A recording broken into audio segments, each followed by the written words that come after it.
I abandoned my $85,000 salary in Seattle, sold everything I owned, and moved to a country where the average income is $3,600 a year. My family thought I lost my mind. My friends staged an intervention. My boss said I was throwing away my future. 6 months later, I'm healthier, wealthier, and happier than I've ever been. And I'm not alone. 50,000 Americans did the same thing last year. Not retirees. Not trust fund kids.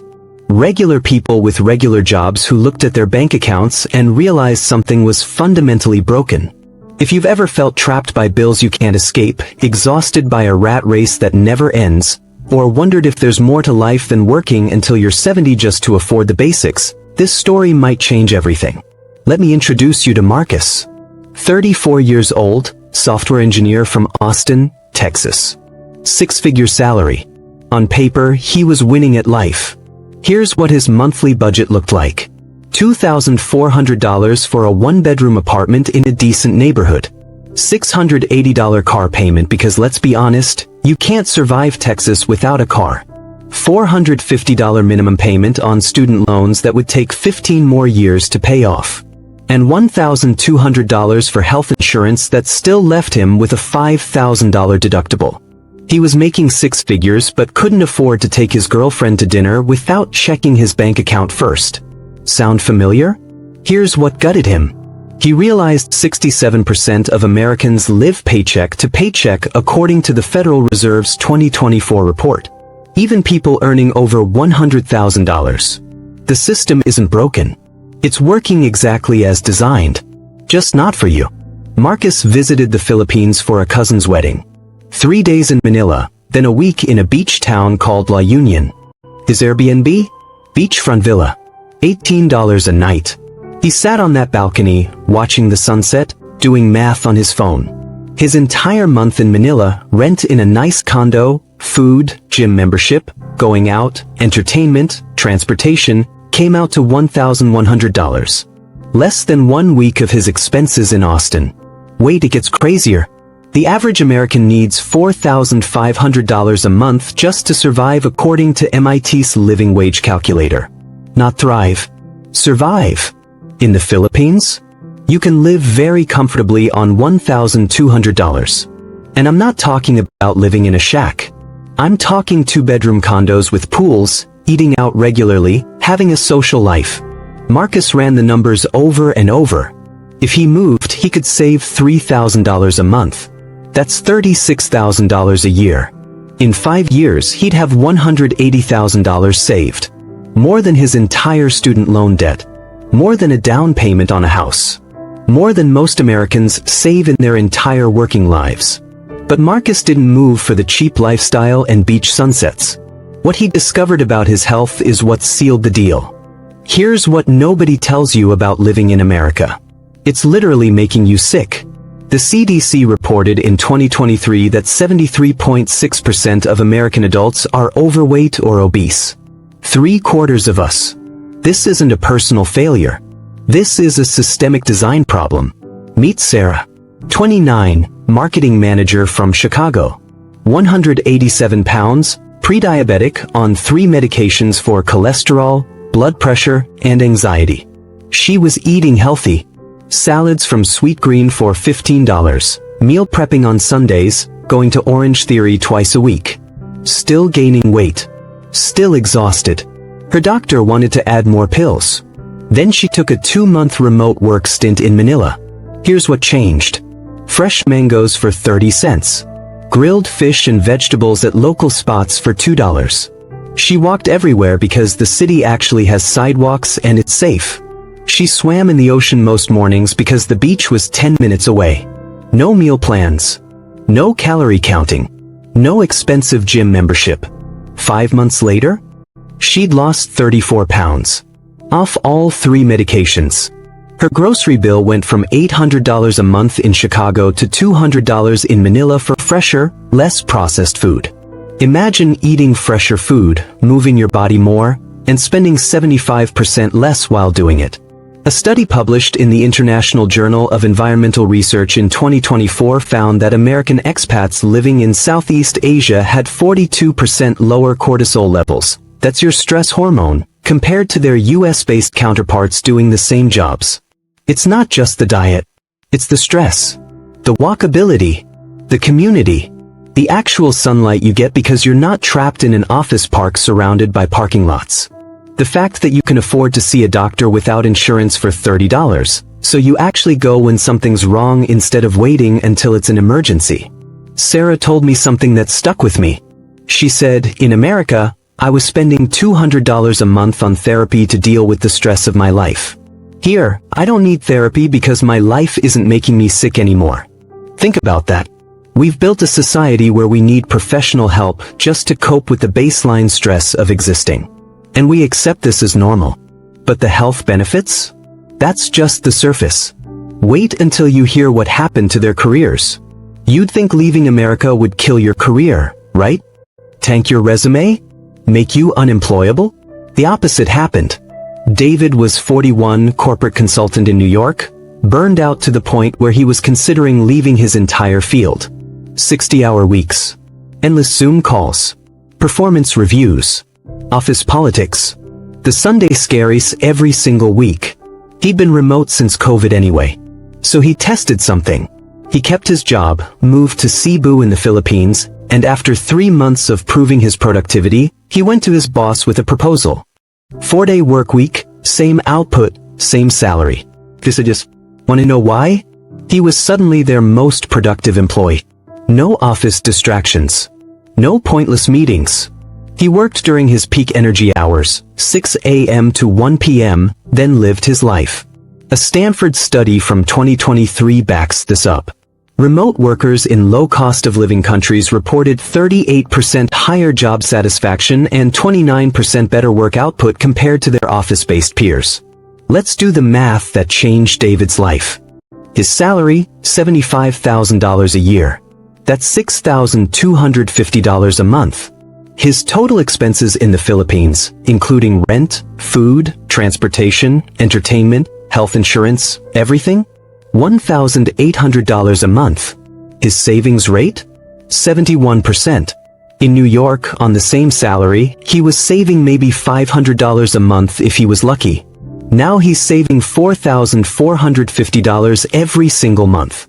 Run that forward 5 years. That's $267,000 in savings. Enough to retire early. Start a business. Buy property.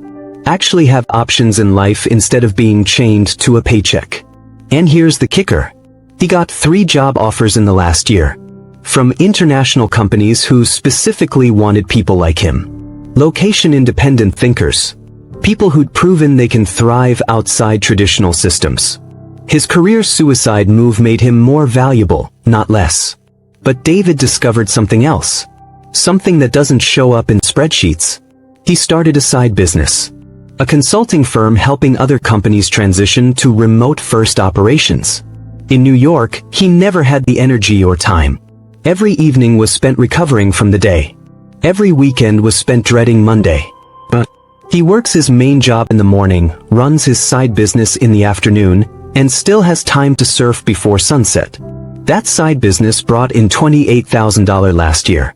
This year it's projected to hit $65,000. In 3 years, it might replace his main income entirely. None of this would have happened if he stayed in New York. The system doesn't want you to have time to build your own thing. It wants you too tired to dream. But here's where it gets controversial. Let's address the elephant in the room. Is this just colonialism 2.0? Rich Americans taking advantage of poor countries? I've seen the comments. I've had the arguments. So let's get into it. Meet Christina, Filipino-American who grew up in Los Angeles. Moved back to her parents' homeland 5 years ago. Here's what she told me. I'm not extracting. I'm investing. I hired 6 local staff for my online business. I pay them above market rate, not some exploitative wage just because I can. I volunteer teaching English. I pay my taxes here.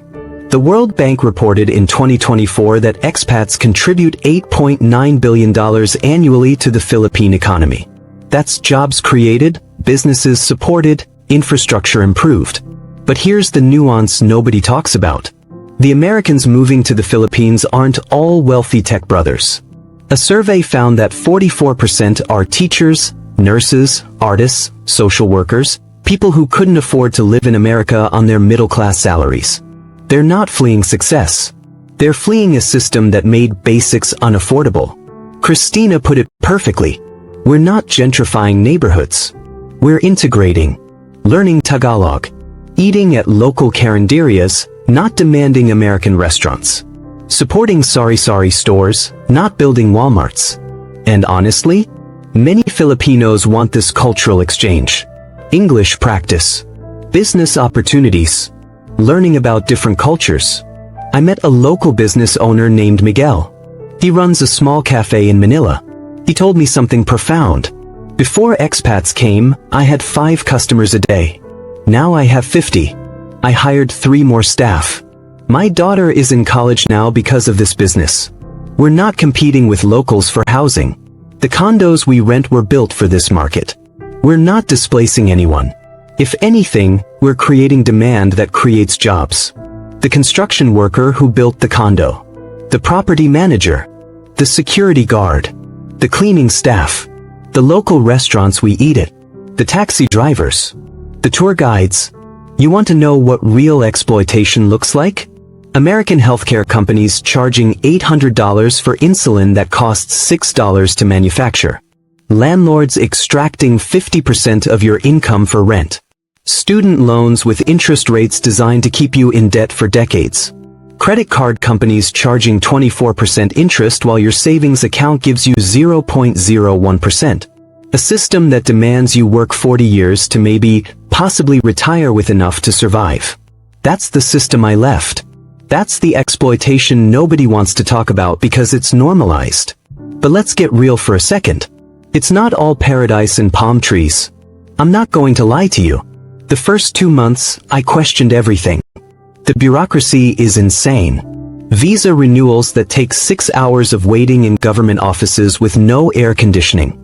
Trying to open a bank account felt like applying for the CIA.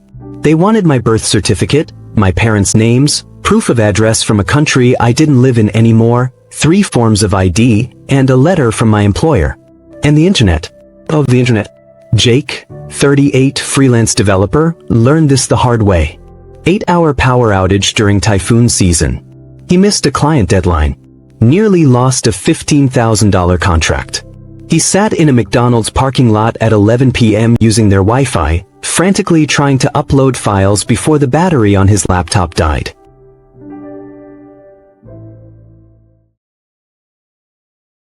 The infrastructure isn't Silicon Valley. You need backup plans, multiple internet providers, mobile hotspots, a power bank that could charge a small city, a generator if you're serious, patience you didn't know you had, the ability to laugh when things go wrong because they will go wrong. Your package from Amazon will take 3 weeks. Your debit card will randomly stop working. The ATM will eat your card on a Sunday when banks are closed. You'll get food poisoning at least once, probably twice. The first time, you'll panic. The second time, you'll know which pharmacy to go to and which medicine to ask for. Then there's the loneliness. You leave behind family, friends, everything familiar. Your morning coffee spot that knew your order. Your gym buddy. Your favorite hiking trail. Your sister's house where you'd go for Sunday dinner. Your best friend who you'd call when you had a bad day. First Christmas away from home? I cried in my apartment, eating chicken adobo from a styrofoam container, watching my family's Instagram stories from 8,000 miles away. My nephew's first Christmas. My mom's famous tamales. The chaos of too many people in too small a house. I wasn't there. Online communities help. Expat meetups exist. There are Facebook groups for everything. Weekly trivia nights at expat bars. Beach cleanups. Hiking groups. But building real local friendships takes time, humility, and a willingness to be uncomfortable. You can't just show up and expect people to embrace you. You're a foreigner. You always will be. You have to earn trust. Learn the language. Respect the culture. Show up consistently. Prove you're not just a tourist passing through. And here's what nobody warns you about. The reverse culture shock. When you go back to visit, you don't fit anymore. The Journal of Cross-Cultural Psychology published a study in 2024 showing that 58% of long-term expats experience what they call a permanent perspective shift. You see America with different eyes. The portion sizes that could feed a family. The ways a Starbucks cup used for 20 minutes then thrown away. The parking lots bigger than some Philippine towns. The anxiety baked into everyday life. People asking how are you without wanting an answer. The fake politeness. The isolation. Everyone in their cars, their houses, their bubbles. Your old friends think you're crazy. Your family asks when you're coming back to reality. You try to explain why paying $12 for a sandwich feels insane now, and they look at you like you've joined a cult. They talk about their problems. The traffic. The rent increase. The cost of childcare. And you want to scream, it doesn't have to be this way. But you don't. Because you sound preachy. Because they're not ready to hear it. Because sometimes people need to arrive at truth themselves. You become a stranger in your own country. Your values change. Your definition of success changes. Seeing your old coworkers stress about promotions feels bizarre. Watching people work 60-hour weeks for a bigger apartment they're never in feels tragic. You don't fully belong anywhere. Not in your new home where you'll always be a foreigner. Not in your old one where you don't recognize yourself anymore. Relationships ended for me. A friendship of 15 years dissolved because she couldn't understand why I'd leave. Family tensions surfaced. My dad didn't talk to me for 3 months. There were people who couldn't understand, didn't want to understand, and ultimately couldn't be part of this chapter of my life. That cost is real. It's heavy. It's not in any budget spreadsheet. No YouTube video can prepare you for the guilt of missing your grandmother's 80th birthday. The FOMO when your friend's group chat is planning things you can't attend. The weird grief of leaving a life that was yours. So with all of this, the bureaucracy, the loneliness, the cultural displacement, the relationships lost, the fact that I can never fully go back, would I still do it? Here's my final answer. After 18 months, I have $42,000 in savings. I have a six-pack for the first time since college, not because I'm trying, but because I swim before work and walk everywhere. I have genuine peace of mind. I sleep through the night without anxiety. I wake up without an alarm. I haven't had a panic attack in over a year. Let me paint the full picture. America. I checked my bank account before every purchase. Should I buy this $8 six-pack or get the $6 one? Can I afford guacamole at Chipotle? 2 hours a day commuting in traffic, listening to podcasts about productivity to feel like I wasn't wasting my life. Saw a doctor once a year because even with insurance, it was too expensive. Worked 50 hours a week to live in a 600 square foot apartment I was barely in. Sunday scary starting at 3 p.m. Monday dread so heavy I felt sick. Living for the weekend, then spending Saturday recovering from the week and Sunday dreading the next one. 2 weeks vacation a year that I felt guilty taking. Checking work emails on the beach because I was terrified of falling behind. Philippines. I work 5 hours a day, maximum. I swim at sunrise. The water is warm. The beach is empty. It's just me and the sky turning pink. I walk to a coffee shop where they know my name and my order costs $1.50. I work from 7 a.m. to noon. Deep work. No meetings. No interruptions. Then I'm done. I get regular health checkups because they're $30 without insurance. Full blood panel, consultation, everything. I live in a 2-bedroom condo with an ocean view. I have a balcony where I eat breakfast and watch storms roll in. I have energy for hobbies.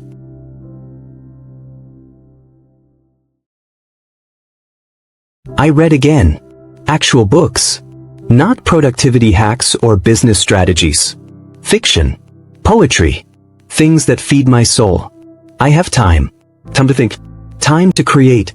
Time to just exist without monetizing every moment. But here's the bigger truth. This isn't really about the Philippines specifically. It's about questioning the system you've been told is normal. What if the American dream isn't achievable in America anymore? Pew Research reported in 2024 that millennials need to earn $106,000 to have the same buying power their parents had at $60,000. Housing costs have increased 400% since 1980 while wages increased 70%. College costs up 1,200%. The average student loan debt is $37,000. The average car payment is $700. The average rent is $1,700. Add in health insurance, groceries, gas, phone, internet, and you need $4,500 a month just to exist. That's $54,000 a year after taxes. That means you need to earn about $70,000 gross just to cover basics. No savings. No retirement. No emergency fund. No life. You're not failing. The math doesn't work. And suddenly, the entire world opened up. 58 countries now offer digital nomad visas. Remote work was normalized by COVID. The old rules, live where you work, climb one corporate ladder, retire at 65 with a gold watch, those rules don't exist anymore. Portugal, where you can live in Lisbon for $2,000 a month with incredible food and culture. Thailand, where $1,500 gets you a life of comfort and adventure. Mexico, where you're a short flight from the US and the cost of living is 60% less. Colombia, where Medellin has perfect weather year-round and rent is $400 for a nice apartment. Bali, where the yoga and wellness scene is world-class and you can live on $1,000. Croatia, where you get European quality of life at half the price. All with growing communities of Americans who did the same math and made different choices. Who is this for? Remote workers who can keep their income and work from anywhere. Freelancers who can take clients from anywhere in the world. Online business owners who realize their business doesn't need a US zip code to succeed. Retirees with Social Security who realize their $2,000 monthly check goes nowhere in Florida but funds a comfortable life in Medellin. Writers, designers, coaches, consultants, developers, marketers, anyone whose work lives on a laptop. Who is this not for? People with location-dependent careers. Doctors, lawyers, teachers who need specific licenses. Parents with young kids who need stable schooling and don't want to disrupt their children's lives. Anyone with aging parents who need in-person care and support. People deeply rooted in their communities, running local businesses, embedded in places they love. If you're a fourth-generation bakery owner in Brooklyn or a rancher in Montana, this probably isn't for you. And that's okay. I'm not saying everyone should leave. I'm saying everyone should question whether staying is actually serving them. Because here's what I realized. America sold us a story. Work hard, go to college, get a good job, buy a house, have 2.5 kids, retire at 65. That story worked for our grandparents. It barely worked for our parents. It doesn't work for us. The variables changed, but we're still following the old formula. And then we blame ourselves when it doesn't work. We think we're not working hard enough. Not smart enough. Not disciplined enough. The truth? The system is designed to extract maximum value from your labor while giving you the minimum required to keep you showing up. This isn't an escape. It's a redesign of your life around your values instead of society's expectations. So here's what I want to know. If you could keep your current income but cut your expenses by 60%, would you leave? Or is there something keeping you in America that's worth the financial sacrifice? I really want to hear from you.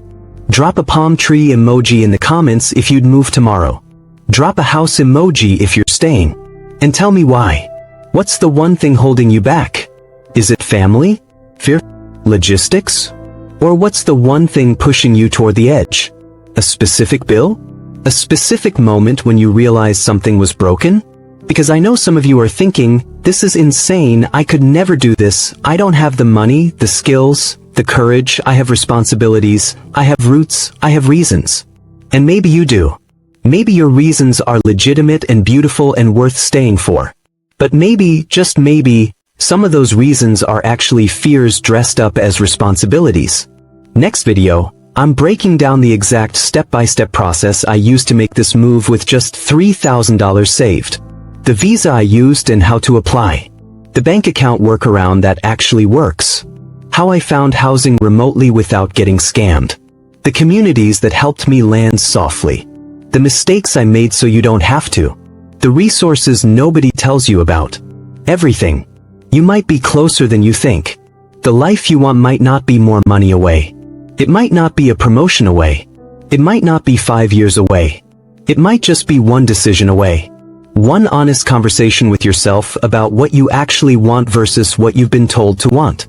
One calculation of your numbers. One Google search of digital nomad visa. One message to someone who's already doing it. One moment of courage to admit that the life you're living isn't the life you want. That's how it starts. Not with a master plan. Not with perfect timing. Not when you're ready. It starts with a question. If